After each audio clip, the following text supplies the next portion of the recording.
हमारे स्टेडियम, हमारे railway station, हमारी पुलिस और हमारी सरकार शायद भीड़ का भारी बोझ उठाने में असमर्थ है। भले ही वो चिन्नास्वामी स्टेडियम हो, दिल्ली का रेलवे स्टेशन हो, कुंभ हो या फिर मोरबी, ये सब उसकी तस्दीक करते हैं। इस देश में आम इंसान की जीवन का कोई मोल नहीं है, कोई कद्र नहीं है। ये एक बार फिर से साबित हुआ है।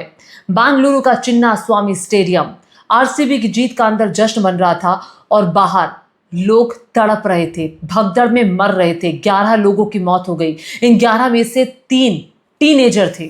टीनेजर, शायद इनमें से किसी का सपना होगा कि वो भी बड़ा होकर क्रिकेटर बनेगा। 11 परिवारों के सपने टूटे हैं। 11 परिवार जो है वो खत्म हो गए हैं एक किस्म से, क्योंकि जब परिवार का शख्स चला जाता है तो कभी ना भूल देने वाली यादें मिलती हैं। उस परिवार पर क्या बीत रही होगी, इसका दर्द सिर्फ वही समझते हैं और कोई नहीं समझता। सरकार इतिश्री कर देती है कि यस वी आर रिस्पॉन्सिबल, तैयारी पूरी नहीं हो पाई थी, हमसे गलती हो गई। तो आपने आयोजन क्यों किया? सबसे पहले मैं आपको बता दूं कि कर्नाटक एक कांग्रेस शासित राज्य है। कांग्रेस शासित राज्य। सिद्धरामैया मुख्यमंत्री हैं, डीके शिव कुमार उप मुख्यमंत्री हैं। कल क्या हुआ था? हालांकि रोड शो होना था, ये कहकर सरकार इतिश्री नहीं कर सकती कि भाई वो रोड शो करना चाह रहे थे, हमने रोड शो के लिए मना कर दिया था। ये तो मना पुलिस ने किया था। पुलिस ने साफ तौर पर कह दिया था कि अगर आप विजय जुलूस निकालना चाहते हैं तो हम वो करने में असमर्थ हैं, हमारे पास इतनी सुविधा नहीं है, हम इतनी सिक्योरिटी नहीं दे सकते हैं। चिन्नास्वामी स्टेडियम जिसकी क्षमता महज 35,000 लोगों की है, वहां पर कितने लोग पहुंचे? 3 लाख से ज्यादा लोग। 3 लाख से ज्यादा लोग। जानकारी ये आ रही है कि जो आरसीबी की वेबसाइट है उसके थ्रू फ्री पासेस मिलने थे और इतनी ज्यादा भीड़ हो गई फ्री पास लेने के लिए वेबसाइट पर, क्योंकि वेबसाइट क्रैश हो गई।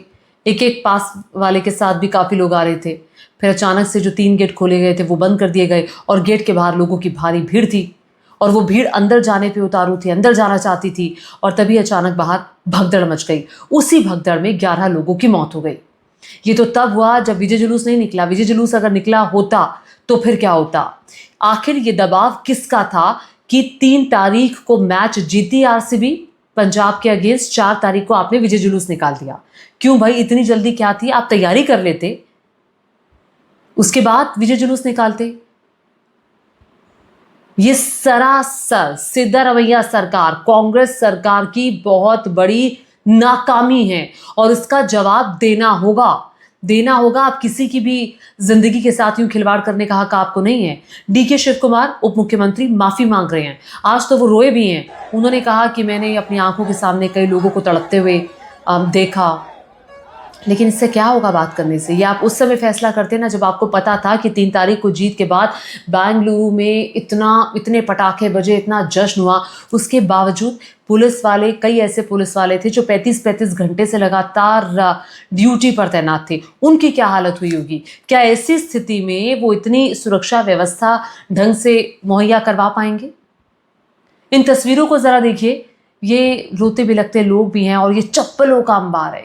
ये तस्वीर ही अपने आप में भयावहता को उजागर करती है कि क्या मंजर रहा होगा। मैं आपसे माफ़ी चाहती हूँ ये तस्वीर दिखाने के लिए, क्योंकि जो भी ये तस्वीर देखेगा वो अंदर तक हिल जाएगा।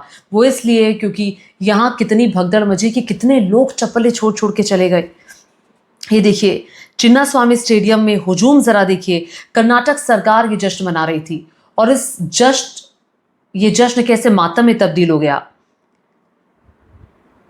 अब माफी मांगने से क्या होगा? प्रेस कॉन्फ्रेंस की गई सिद्धरामैया की तरफ से और प्रेस कॉन्फ्रेंस करके कहा गया कि ये हादसा नहीं होना चाहिए था। ये तो हम भी जानते हैं ये हादसा नहीं होना चाहिए था।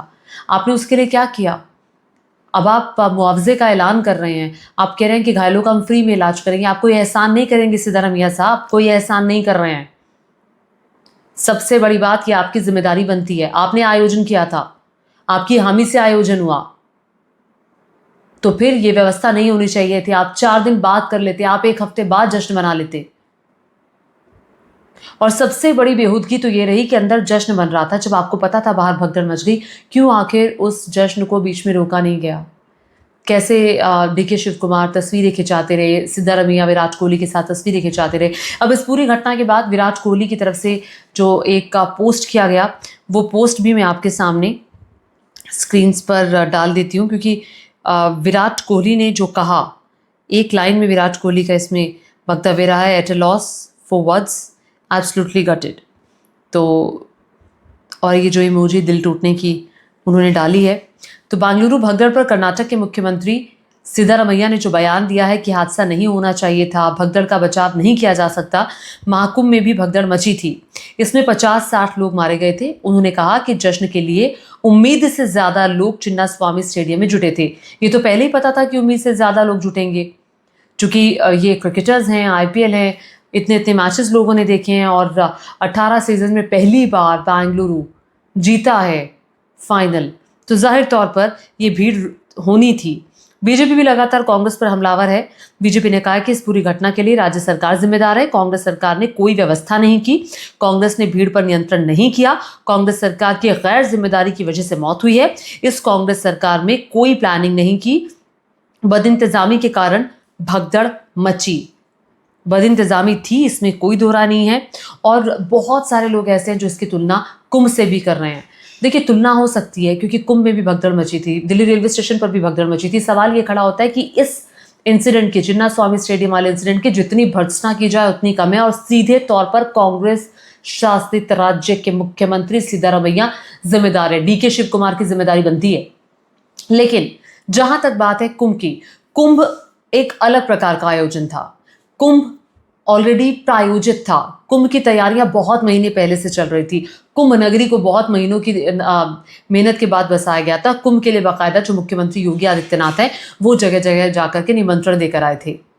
वो प्रायोजित था, ये प्रायोजित नहीं था। लेकिन जब 3 तारीख को टीम जीती तो आपको ये लगा कि हमें जश्न मनाना है। अगर जश्न मनाना है तो 1 हफ्ते बाद बना लेते। ये सिर्फ कई दिनों का आयोजन नहीं था, कि कई दिनों की तैयारी का नतीजा नहीं था। लेकिन ये जो भी था ये सरासर गलत था और कुंभ के साथ तुलना मुझे ठीक नहीं लगती, क्योंकि कुंभ, जैसा कि मैंने आपको बताया, कि प्री प्लान था। दिल्ली रेलवे स्टेशन में कितने लोग मरे आज तक ये साफ नहीं हो पाया ढंग से।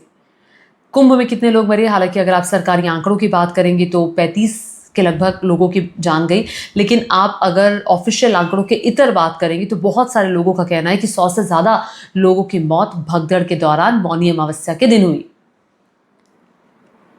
और तस्वीरें जो आ रही हैं वो काफी डराने वाली तस्वीरें हैं। 3 लाख से ज्यादा लोग जुड़ गए, मतलब ये हद हो गई।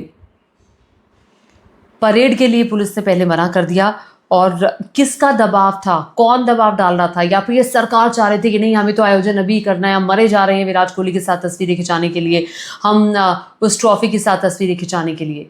ये किसका दबाव था ये भी स्पष्ट होना चाहिए, साफ होना चाहिए। और सीधे तौर पर कांग्रेस की तरफ से इसकी जिम्मेदारी ली गई है और कहा गया है कांग्रेस सरकार की तरफ से कि हम रिस्पॉन्सिबल हैं।